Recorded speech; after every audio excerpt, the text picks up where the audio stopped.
Salut à tous et bienvenue dans cette nouvelle vidéo Apprendre SwiftUI.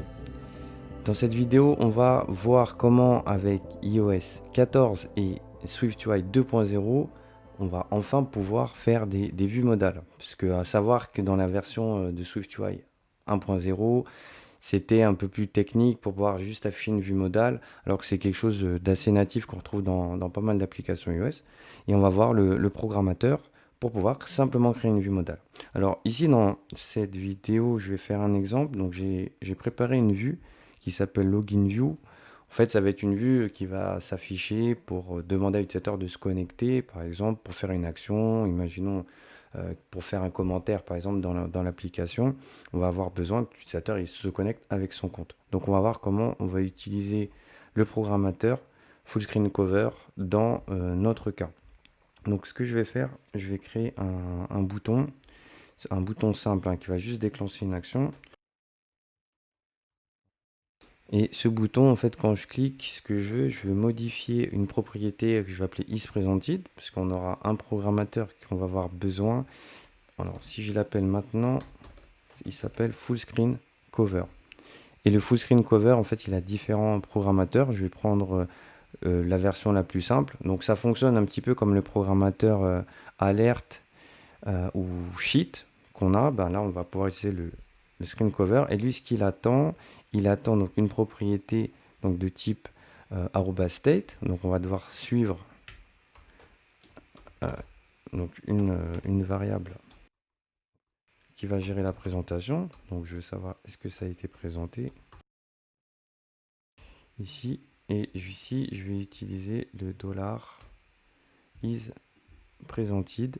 Et ici, c'est là que je vais mettre la vue que je vais afficher. Donc là, je vais simplement, lorsque je vais cliquer sur mon bouton, donc c'est-à-dire que je vais passer de isPresented à true. Et moi, ce que je veux, c'est afficher ma login view ici. Donc là, je vais faire un isPresented.toggle. Toggle, c'est ce qui permet d'inverser l'état du bouton. Et effectivement, ici, dans ma login view, alors là, il me dit qu'il manque un paramètre isPresented. Alors, c'est là où le binding, il intervient. C'est-à-dire que je vais pouvoir lier, le binding me permet de lier justement cette variable isPresented et récupérer sa valeur dans le isLoginView, et en fonction de s'il a oui ou non, la vue va s'afficher ou disparaître. Donc là, je vais lui passer, je fais fixe et je vais lui passer pareil la valeur du isPresented. Ça me permet d'effectuer ce qu'on appelle le two-way binding, c'est-à-dire que je vais pouvoir modifier le isPresented à travers deux vues différentes. Parce qu'en fait, dans mon login view, ce que je vais avoir besoin de faire, c'est que quand je vais appuyer sur le bouton revenir, je vais remodifier le isPresented, et comme il va passer à false, c'est ça qui va permettre de l'enlever automatiquement. Donc c'est à ça que ça sert le binding, c'est pour pouvoir modifier une propriété qui est définie en privé dans une autre vue à travers une autre. Donc là, si je ne dis pas de bêtises, je vais lancer l'application.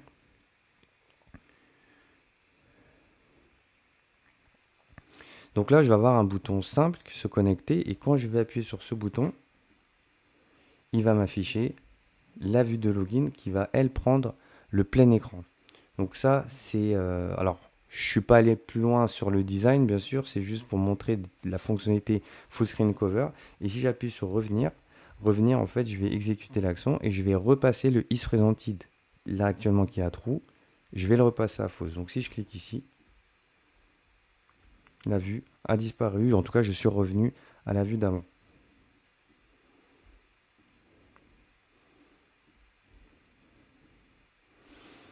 Voilà, c'est aussi simple que ça d'intégrer une vue modale en SwiftUI, et son programmateur s'appelle Full Screen Cover.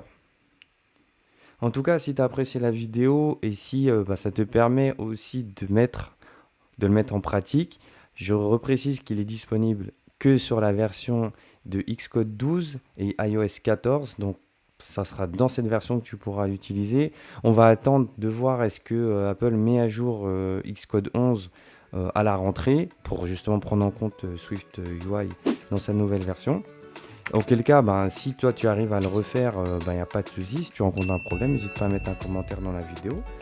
Et on va se retrouver pour la prochaine fonctionnalité iOS 14 et SwiftUI 2.0 dans la prochaine vidéo. Ciao!